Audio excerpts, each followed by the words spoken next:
Happening right now, Transportation Secretary Sean Duffy is at LaGuardia Airport speaking on the recent flight issues, which he blames on the government shutdown. Let's listen in. Their vehicles to get into work. It puts food on their table. Yesterday, I had a controller who talked to me about his 9-year-old, 10-year-old daughter who made the traveling volleyball team. And as many of us know, it's an honor when your child makes the traveling team, but with that comes a cost. You have to pay to be part of that team. And he had to talk to his 9-year-old daughter about her not being able to join that team because he had to preserve and reserve his money because he thought that this day would come, the fact that he wasn't going to get paid for his work as an air traffic controller. It's those stories that are happening throughout our community that are having real impact on these controllers' lives. I've been clear to our air traffic controllers, they need to show up for work. They do really important work for our country, and they need to show up. But I'm not going to lie to anybody to not say that they're not feeling the stress.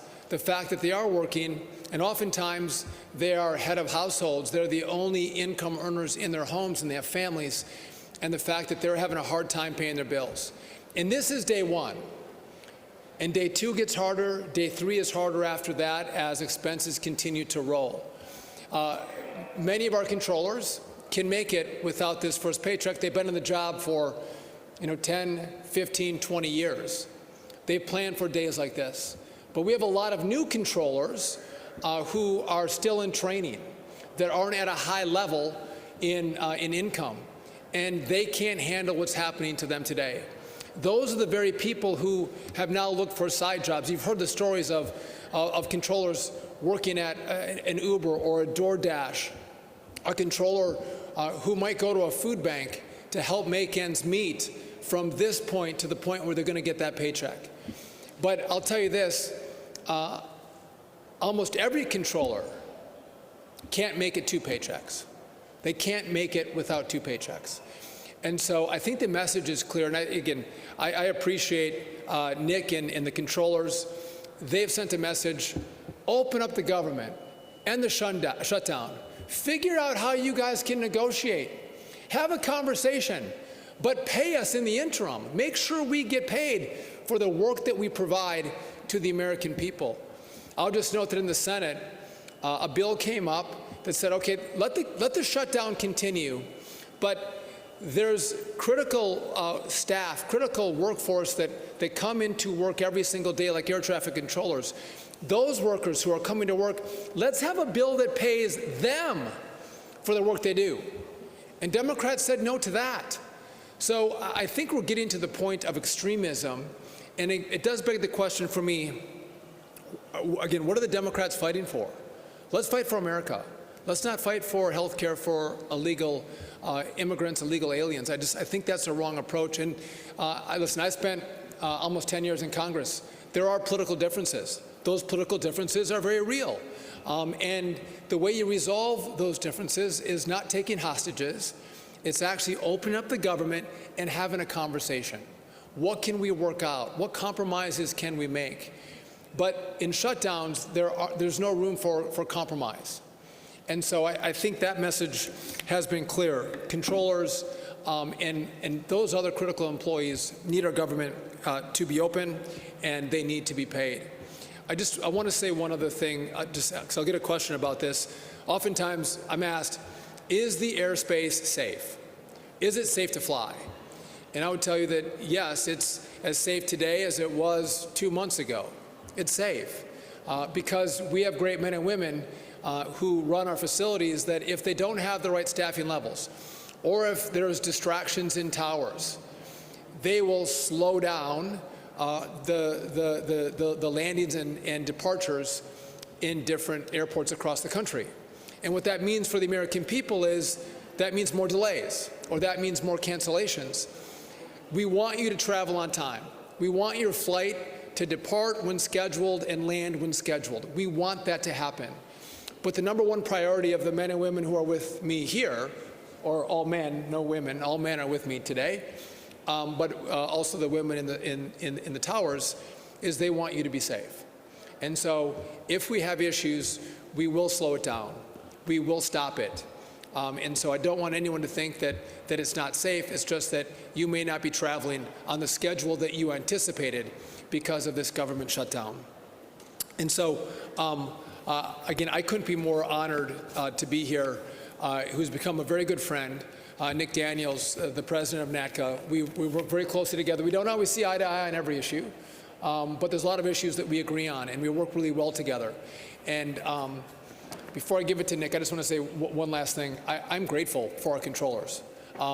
These are the most remarkable. If you ever go into a tower and listen to the work that they do, the expertise that these men and women have to control our airspace, you would be amazed.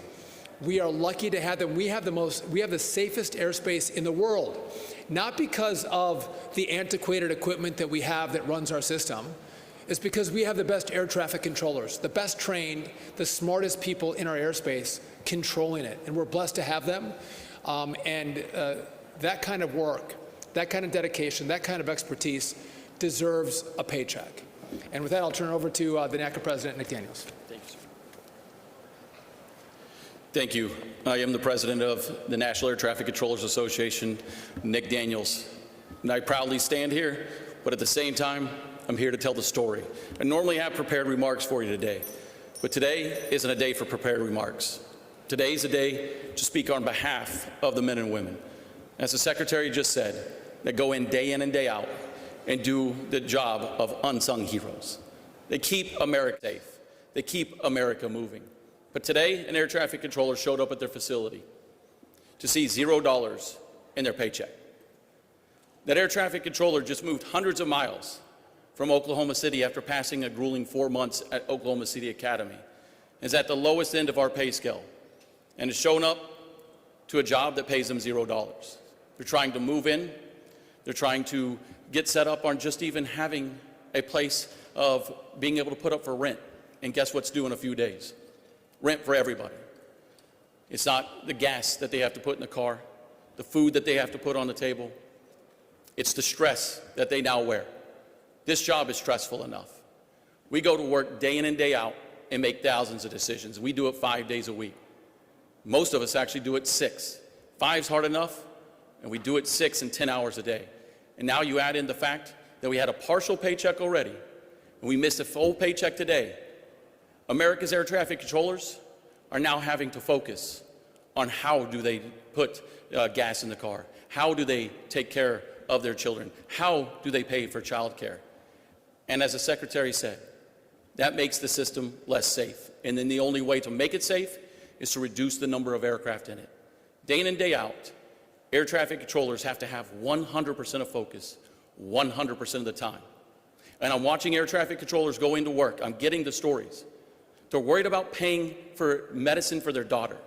I got a message from a controller that said, I'm running out of money, and if she doesn't get the medicine she needs, she dies. That's the end. So I'm going to either have to quit this job and take a different one instead of moving America's passengers through it or the cargo. Now I'm going to have to choose my family and my daughter. And that is nothing a parent should ever have to deal with, or especially the hardworking men and women that are federal employees across the entire system. But I could tell their stories all day. I could sit up here and tell you time and time again that they should never work a side job, that they should never get off a night shift and then go wait tables, and then go move the commerce and people through this airspace. But you can hear it from an air traffic controller yourself. I'll give you Joe Segreto out of N90. Joe. Thank you, Secretary Duffy and Nick. I'm going to echo a lot of what those two just said, but the pressure is real. Speaking on behalf of the air traffic controllers in the New York area, the most congested, complex airspace, arguably in the NAS, the pressure is real. We have people trying to keep these airplanes safe. We have trainees that are trying to learn a new job that is very fast-paced, very stressful, very complex, now having to worry about how they're going to pay bills.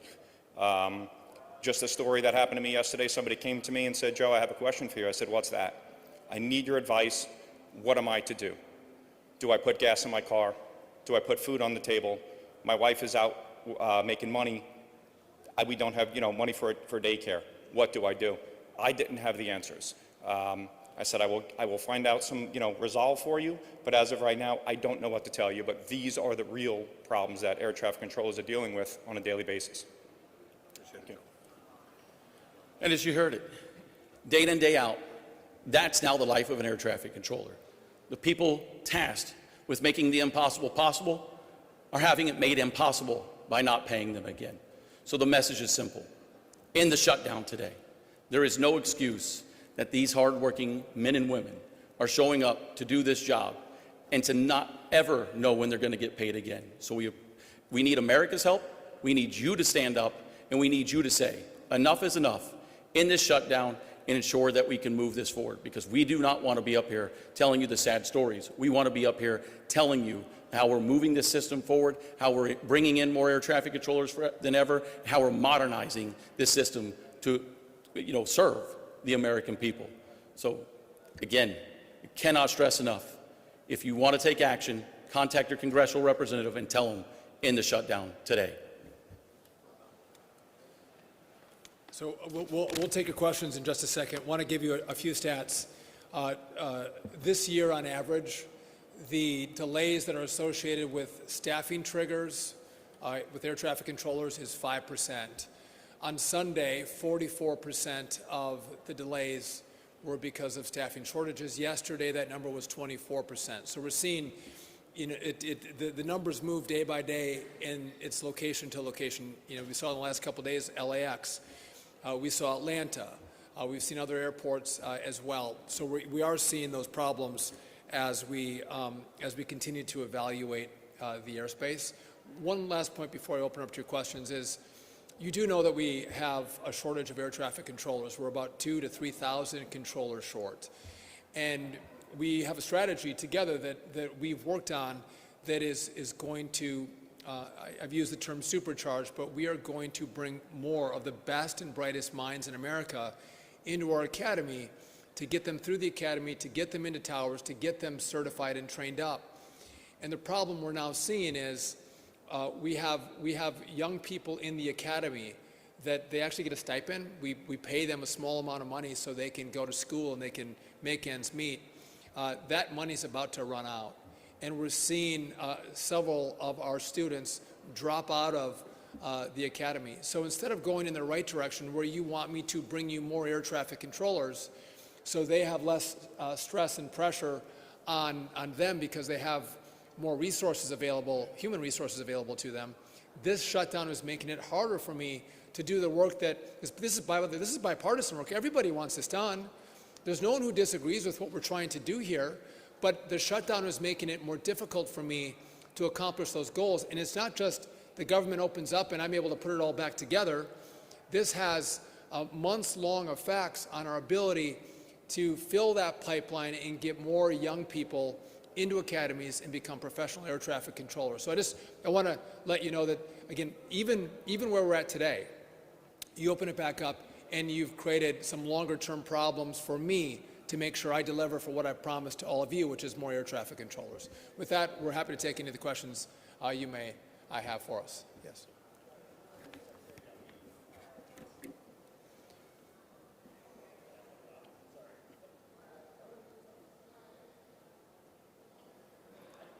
Yes.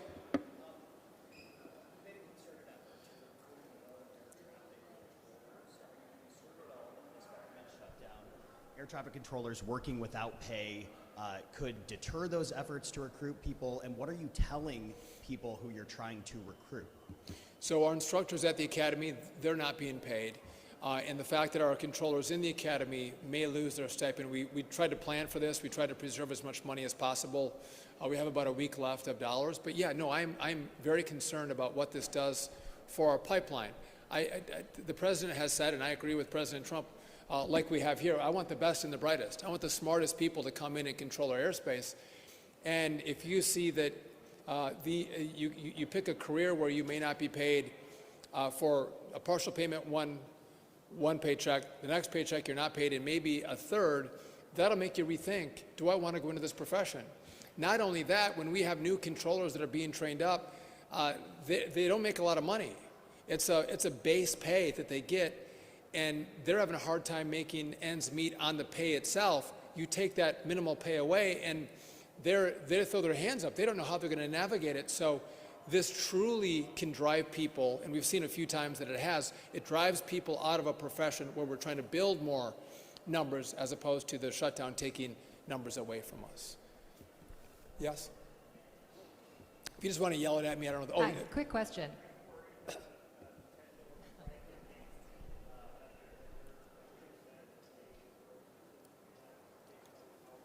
The strike? I'll happily answer that very directly. No, there will be no concerted effort for air traffic controllers to in any way have a job action. It is illegal for us to do such thing, but I will tell you, is, as you just heard Joe say, the problems are mounting daily. As the Secretary is telling you, these are the real stories. They're not just stories, they're real people in real lives of issues that are going to mount every day. When you don't pay people, there's going to be a lot of issues that come with that. And by the way, every single American gets this story. If you have one family member that works and the other one who doesn't, you lose a paycheck. Every American knows how hard that is. And so that's exactly what the controllers are going through. Yes? Hi. Quick question. You said yesterday it was about 44% of delays that were attributed to staffing shortages. I'm wondering, is that the highest percentage we've reached during the shutdown so far, and how does it compare to last shutdown? So Sunday was 44. Yesterday was 24% of delays. We've seen it in the mid-50s as a percent of delays from staffing shortages. And again, it's a moving number. And I'm grateful. I've asked the controllers to show up to work, and they have responded. And I think we're seeing less problems in the airspace today than we have in prior shutdowns. But I don't have the exact numbers for you on that. Yes?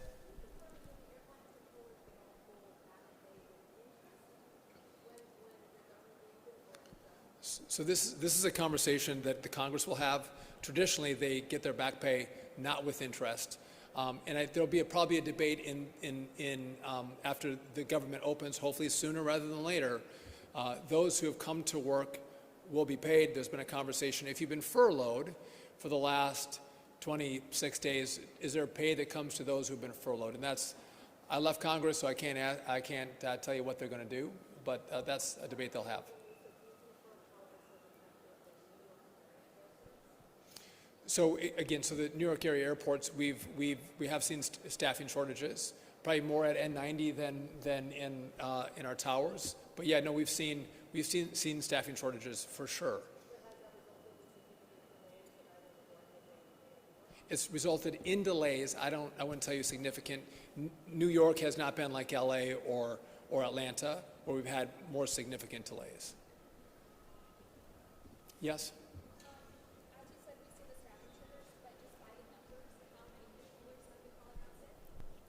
Now I'm going off the top of my head. I don't know if it's LA or Atlanta. The number they should have in the facility was 25.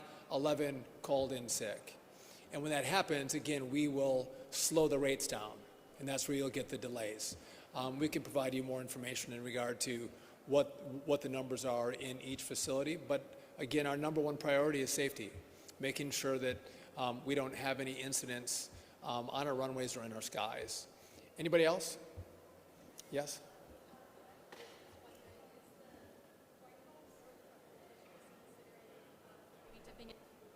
Funds to pay air traffic controllers depending on how long the shutdown goes on, or is there any sort of contingency plan?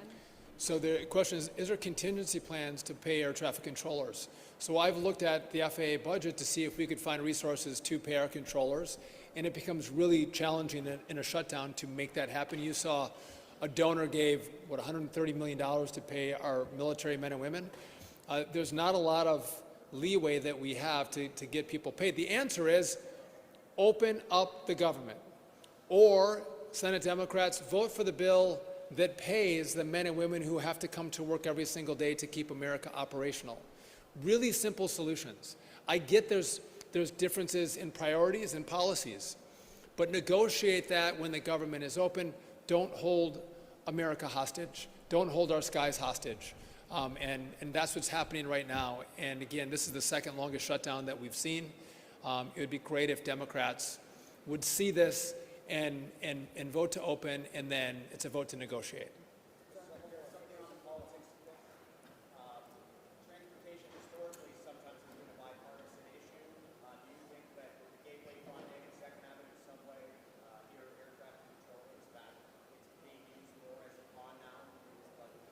So the question is, transportation is traditionally bipartisan. I would say it still is bipartisan. I have great relationships with Democrats in the House and the Senate. I truly do. Talk to them frequently. We work on projects together because infrastructure, transportation, is not partisan. We all use it. Whether you're Democrat, Republican, Independent, far right, far left, this is for America, and that's why we all work together on these issues.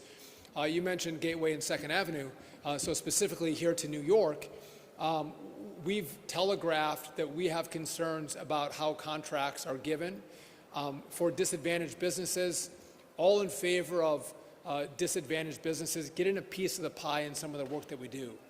But it's unconstitutional to based solely on race and sex. And so we're in the process of doing a review on those two projects. The problem is our staff has been furloughed. I have one person doing the reviews. I've talked to local senators who've expressed their concerns, and I hear their concerns. But again, this is really easy. Open up the government, let my staff come back in, let's do the reviews, and if there's compliance, we're going to move forward without delay. Yes.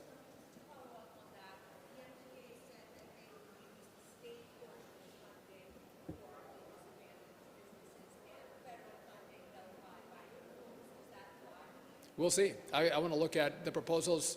I guess with MTA, I have some other concerns. I do think if you're a Democrat, you're a liberal, you don't like cars, and you want people to ride public transportation, I think that's wonderful. Good for you. But if you want us all to ride public transportation, make it safe, make it clean, make it beautiful, and then you don't have to argue about your cars or your subways. Everyone wants to ride the subway because it's faster and it's safer, and kids can get on it, and families can ride without fear of life and limb and liberty. And I don't know why New York can't do that. It shouldn't be a big, I don't know why I have to convince the governor to actually get engaged and say we're going to make the subway safer and cleaner. I shouldn't have to. I think there should be an uprising in the city that you all want to ride your subways, you pay for it, and you should feel free from crime when you do it. And again, this shouldn't be complicated, but it seems like in the city, not by the people, but the leadership doesn't seem to get that. Yes. I have a question in regards to the Penn Station access project. The MTA is blaming Amtrak for ultimately delaying the project by 3 years. Are you considering any action to get that project back on track? Are we talking about the rebuild of Penn Station? Yes. I love that. We're moving at the speed of President Donald Trump, which is a remarkable speed. We can't go any faster. I think you would have seen another decade, 2 or 3, before MTA would be able to build the new Penn Station. And I think it would probably cost 10 times as much if you look at their track record. So we are going to build it fast, and we are going to build it on budget. And so, again, I've looked at the past performance of MTA, and I don't have a lot of confidence in what they've done and how they operate. One more question, then we'll go.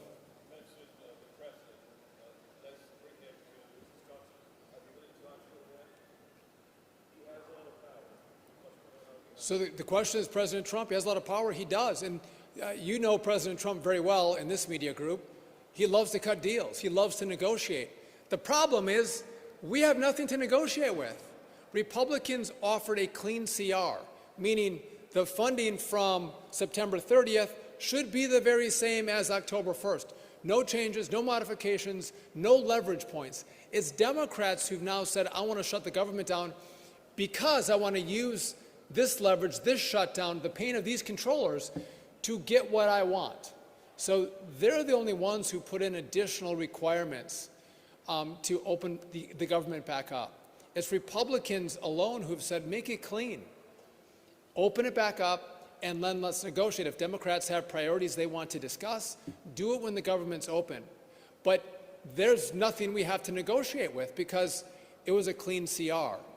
And so I don't think you're going to see the president negotiate here because he has nothing to give up because he didn't put anything in the bill. And just, we're talking about air traffic controllers, really important. But SNAP benefits and subsidies for Obamacare all are going to come to a close as we get to the 1st of November.